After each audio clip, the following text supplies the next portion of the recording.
چاہے دلیل اس کے خلاف ہی کیوں نہ ہو۔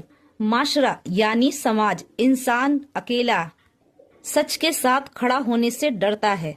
اسے لگتا ہے کہ بھیڑ سے وہ الگ رہے، اسے لگتا ہے کہ بھیڑ کے ساتھ رہنے سے اچھا ہے تو اکیلے رہنے میں زیادہ بہتر ہے۔ اب آ جائیں ایموشنل اٹیچمنٹ میں۔ جب مذہب علم نہیں چاہت بن جائے تو دلیل دشمن لگنے لگتی ہے اور حق بات چبھنے لگتا ہے۔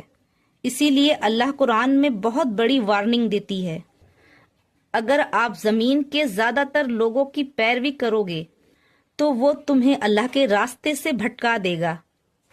یعنی سچائی کبھی بھی تعداد سے ناپی نہیں جاتی ہے۔ تو اب اتہاس کو دیکھو اور سمجھو۔ 25 دسمبر نہ قرآن میں ہے اور نہ ہی بائبل میں ہے، اور اس کی شروعات 4ویں صدی میں ہوئی تھی۔ رومن کنگ کانسٹنٹائن نے راجنیتک کے لیے کیا تھا۔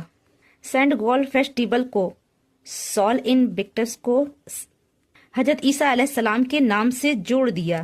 یہ فیصلہ وہاں پر ہوا جہاں پر طاقت تھا، جائیداد تھا، غرور تھا، گھمنڈ تھا، وہاں پر نہیں جہاں پر اللہ کی وحی آتی تھی۔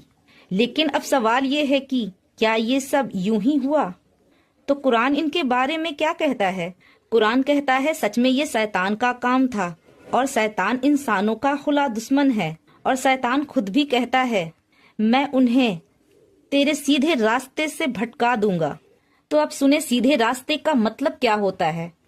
تو شیطان کبھی یہ نہیں کہتا کہ اللہ کو چھوڑ دو، وہ کہتا ہے کہ اللہ کو مانو لیکن اس میں ملاوٹ کر دو۔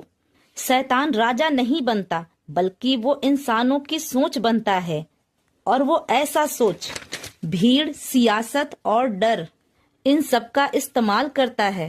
اور پھر قرآن میں آیا ہے کہ شیطان انسانوں کو اللہ کی یاد سے غافل کر دیتا ہے، بھٹکا دیتا ہے۔